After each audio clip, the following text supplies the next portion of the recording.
Welcome to the Brain Warriors Way podcast.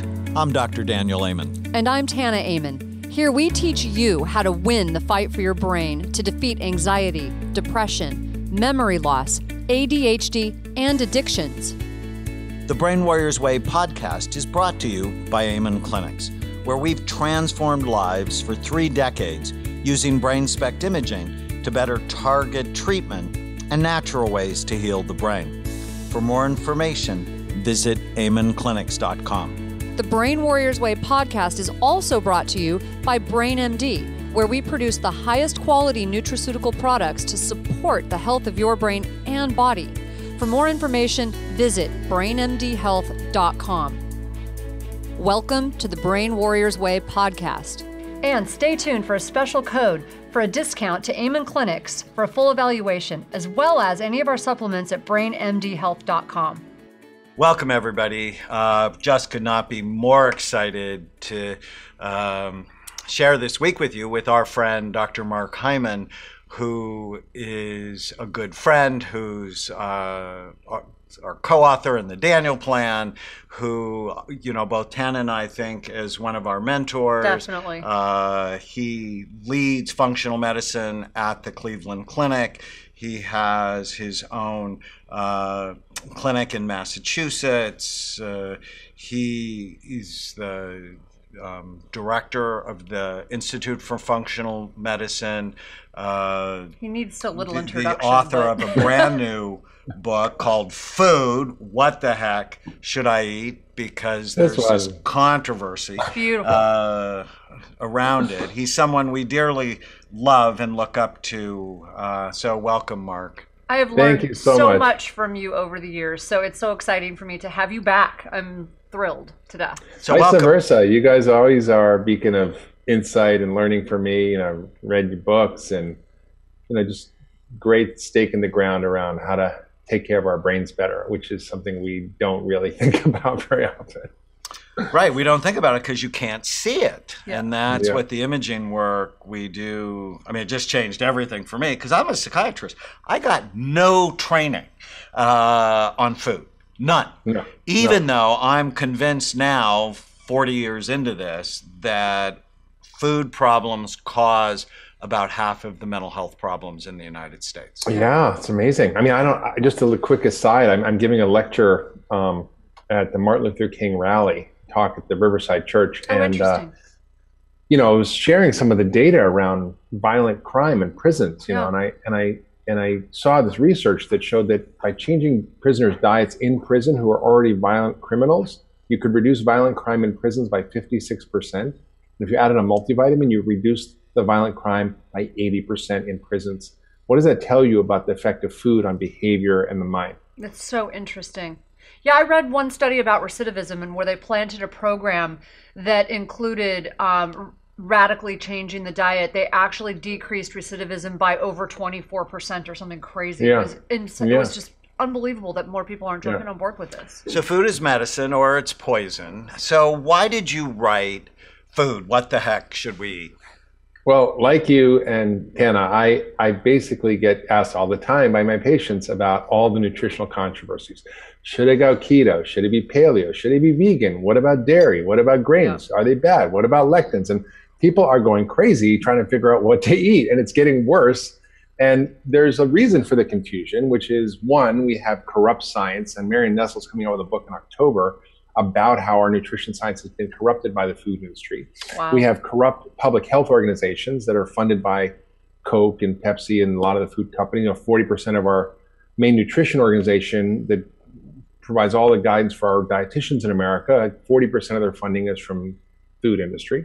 You've got the American Heart Association, 30% of their funding is from the food industry. They say tricks are for kids or heart-healthy food, despite the fact that it has 7 teaspoons of sugar in a serving and red dye, yellow dye, blue dye, and you eat it, you die.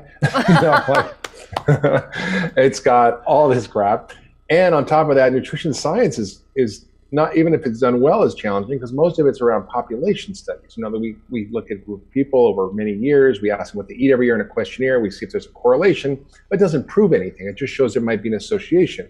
And most of the associations in nutrition science are really crappy. They're like a 20% increase, like bacon 4 times a day, every day, I mean, 4 pieces a day every day for your whole life will raise your risk of colon cancer by 20%. Well, that means your colon cancer risk goes from 5 to 6% on the background level in the population.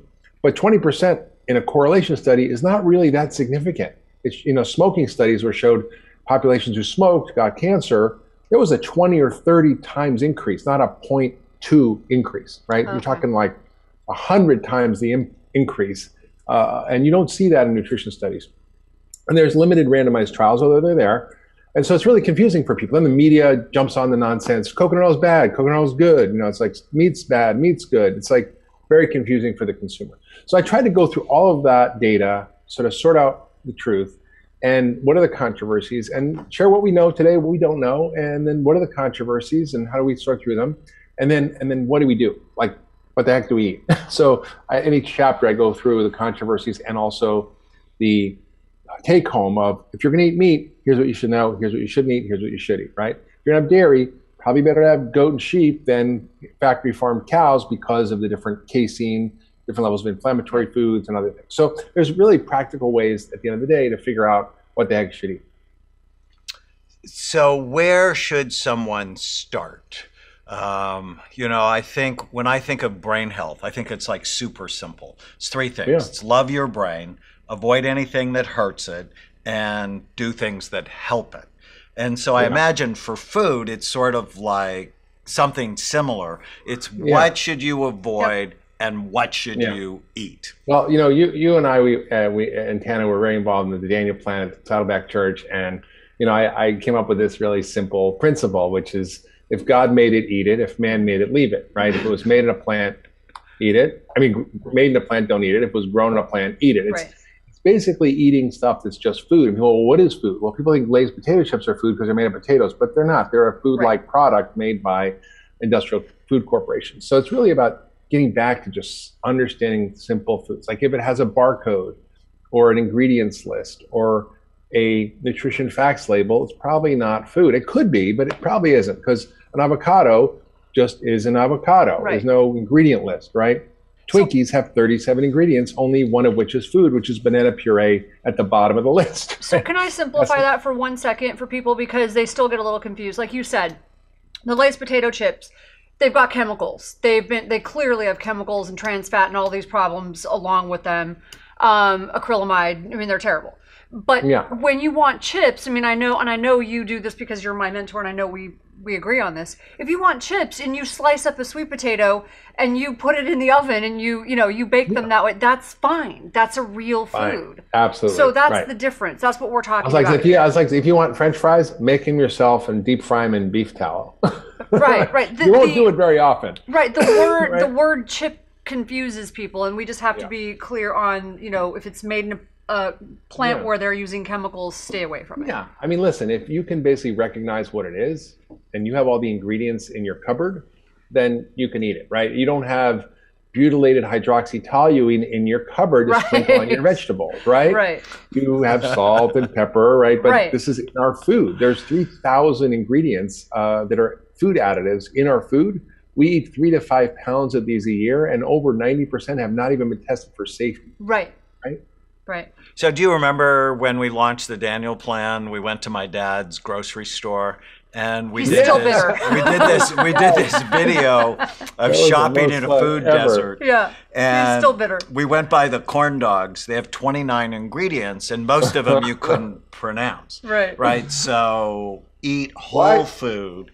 Well, the reason we went in your dad's store and you didn't actually tell him what we were doing, because we couldn't let us, is because it was your dad's store. But the truth is that every other major chain wouldn't let you walk through and go, this is bad, this is toxic, don't eat this, And then we had to hunt and gather for the good stuff, which is all hidden on the bottom shelves around the grocery store. And there were a lot of good things. And I still have those videos. They still do incredibly well on my YouTube channel.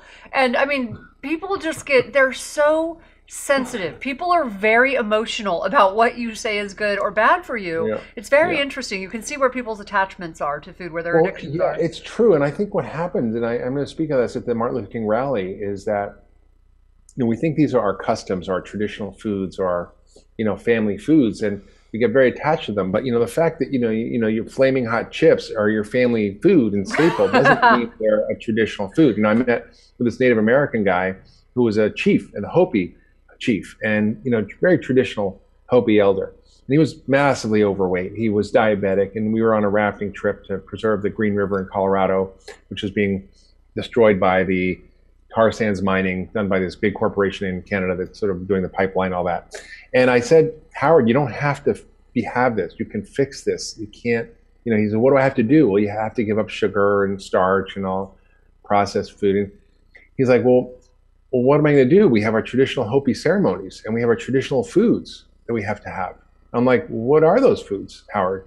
He's like, cake, cookies, pies. I'm like, no, those are not your traditional foods. No, they're not. Right. Those are the foods that Americans gave them. Yeah, no, they're still letting the white man kill them. Right. I got to consult to the Yakima Indian Nation, and when I just looked at depression, suicide, alcoholism, obesity, diabetes, like, you guys are letting the white man kill you still. Oh, it's a second genocide. It's a second genocide. It is. It's sad. I mean, I was shocked. They have the government commodities they ship to the Native American reservations, which is white flour, sugar, white sugar, and white fat, which is Crisco, basically. Shortened. It's very sad. That's what their basic foundational diet is. And I can actually feel their pain. I grew up, look, frosting on cake is my crack. It's terrible. That's why I stay away from it still. Because I know growing up, that and my grandmother's homemade, Lebanese, the flatbread, the pita bread type bread, she'd make that, and we would just smother it in butter and literally pour either honey or sugar over the top of it. Yeah. And I grew up eating that but it was terrible. My grandmother was diabetic. She died of complications from diabetes. So they have a word. In the Native American group, they have a word for what people who eat this food is. They call it commod bod. Oh, and you have a commodity caused body, these big, fat, round bodies. That's great. Called commod bod. So they even have an insight that this is really driven from the food. Oh my gosh, that's amazing. And so we have populations that are consuming these foods. African American, Latino populations are disproportionately sick, and it's really, and the poor, and the food industry just targets them and keeps them confused and down. Yep. And that's really the problem. So that's why I wrote the book, was to help people understand what we know in 2018 about food, how to actually navigate all the controversies, how to come up with some simple principles that everybody agrees on that are good eating. All right, so stay with us. When we come back, we're going to go through the simple principles in food. What the heck should we eat? Use the code podcast10 to get a 10% discount on a full evaluation at amenclinics.com or on our supplements at brainmdhealth.com.